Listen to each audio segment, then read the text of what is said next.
Hello, everyone. Thank you for coming for a visit to Mary's Little House by way of YouTube. This is the second in a series, the new series that have begun yesterday, a crossfire. The fire cross, the cross of Jesus, and and on that cross, Jesus is consumed with divine love for the eternal Father, and for His glory and for our salvation. Crossfire. Today, before I do anything else, I promised you that you would see Peanut. Peanut, you saw him as a shaggy dog yesterday. Now he has a nice little bandana, smart little bandana, and he's all shorn. He's my little, we call this place here Mary's Little House. Well, we have two dogs that look like little lambs, so we call these two dogs, Angel and Peanut, a Mary's Little Lamb dogs.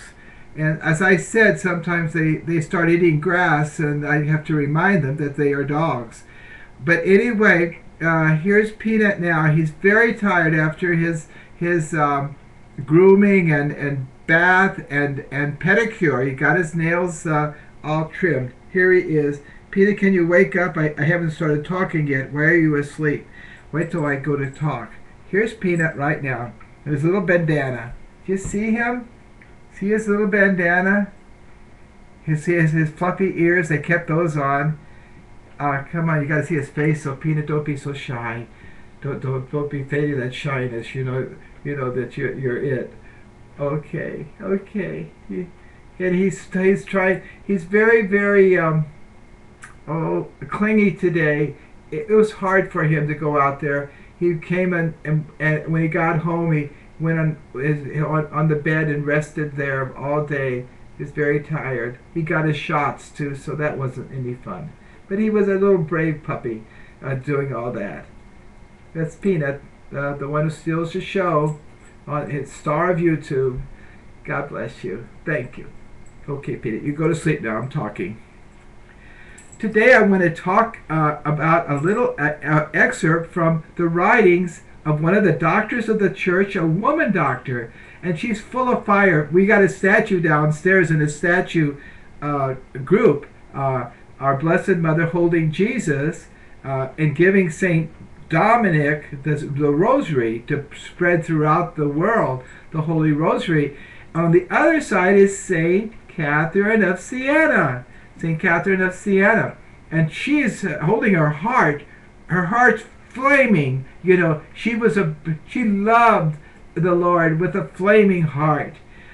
She's all fire in her writings and everything. And I put this on my before his face. I send out by way of email every day to my readership, but I'm going to talk to you, my viewership, on YouTube, to share some of the words of this wonderful doctor of the church, St. Catherine of Siena, who just filled with love, fiery love for Jesus. And this is what she says. I'll read it in a comment.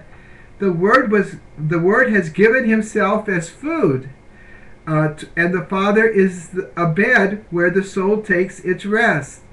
And then she puts love, love, exclamation point, love, exclamation point. There isn't a thing we lack. A garment of fire against the cold, food against starvation, a bed against exhaustion. What she's saying is, mystically, God provides everything for us, from the cold of evil and darkness and everything. Oh boy, a garment of fire against the cold. Well, that's God's grace. That's God's love warming us against all the iciness and unlove and uncaring of the world and of evil. Food against starvation. She's going to talk about that food. The food is Jesus Himself. I'm the bread of life.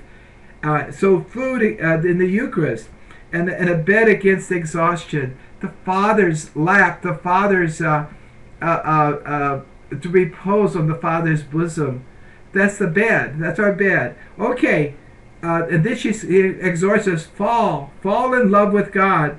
and let your soul and conscience grow big in him. She says, and fall in love. Don't hold anything back from God, and let your soul and your conscience grow big in him, in God. Don't choose to do the bare minimum, for that cuts off the arms of holy desire. Don't measure your love. Give it all you got. Give it a little extra all the time. When you give yourself, you're not going to die of exhaustion. And if you do, God bless you. It's only because Jesus died of exhaustion. But that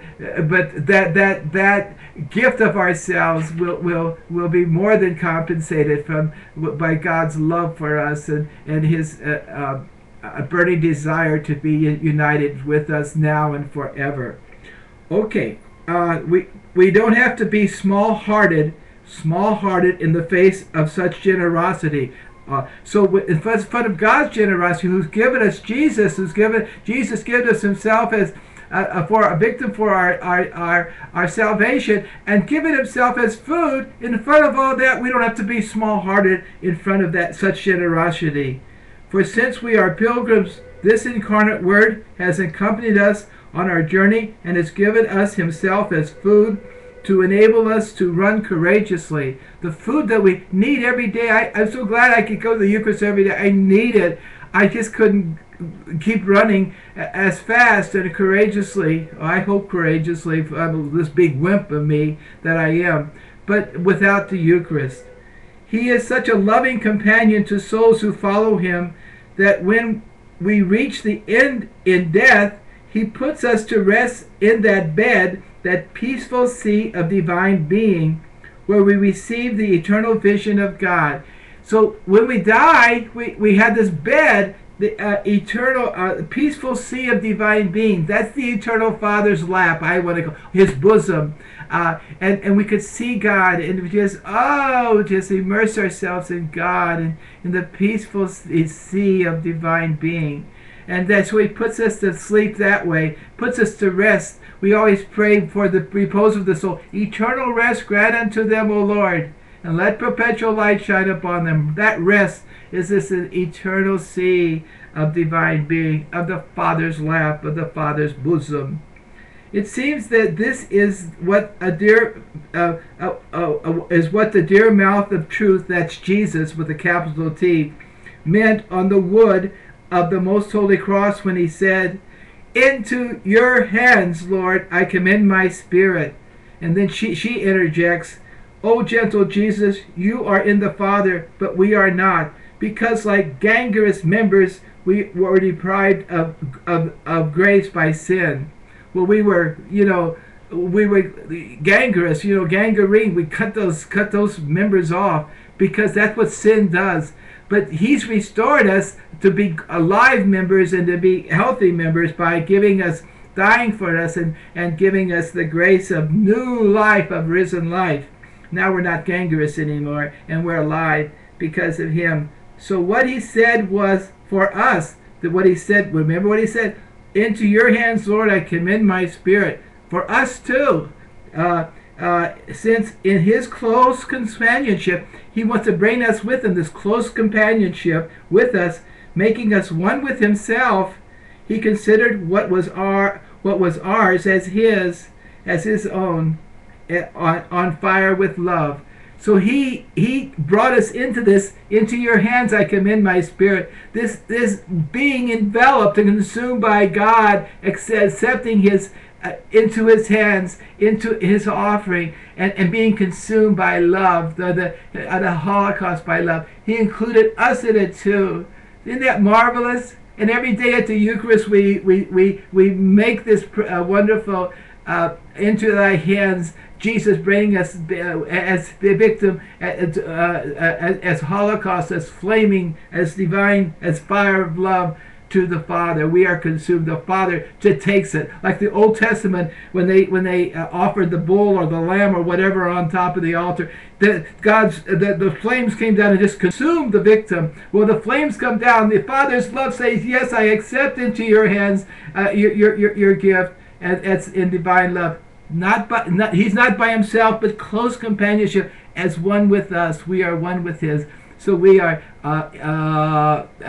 consumed in divine love as Jesus is, and we make that present every Mass. Oh, people, this is so exciting and so wonderful. So no small-heartedness, no measuring our love. Give ourselves, be generous. God will always provide for us as we give of ourselves daily in humble service of others, in joyful and happy service of others. Don't hold back any love. People need your smile. They need your affirmations and your comments, and just the joy of enjoying them, and really caring about those in front of you, be it the cashier at the supermarket, or the greeter at the Walmart, are members of our own family, to just give ourselves without measure, without worried about ourselves, to others, and let Jesus offer himself with us to the Father, and so the Father can consume us in divine love. God bless you.